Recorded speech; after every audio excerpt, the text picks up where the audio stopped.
সকালে ঘুম থেকে ওঠার পরে আমি আসলাম আমাদের টমেটো বাগানে। আর টমেটো বাগানে আসে ঘুরে ঘুরে দেখতেছি আমাদের গাছে মাশাআল্লাহ অনেক সুন্দর টমেটো ধরেছে।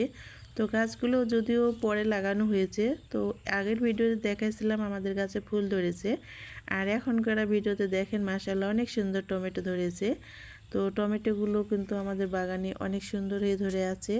এরপরে আমি আর একটা জিনিস দেখাবো, সবার একটা লোভনীয় জিনিস, সেটা হলো এই যে আমাদের তেঁতুল গাছ, অনেক বড় একটা তেঁতুল গাছ, আর অনেক সুন্দরভাবে তেঁতুল ধরে আছে। আর তেঁতুল এমন একটা লোভনীয় জিনিস, দেখলে কিন্তু ছোট বড় সবারই একদম খেতে মন চাইবে দেখলেই। কিন্তু রমজান মাস, কিছু করার নাই, তেঁতুলগুলো শুধু দেখতেছি ঘুরে ঘুরে, কিন্তু খাওয়া তো আর যাবে না। আর মাশাআল্লাহ অনেক সুন্দর আমাদের তেঁতুল গাছে তেঁতুল ধরেছে। তো ভিডিওটি এ পর্যন্তই, সবাইকে জানাই শুভ সকাল।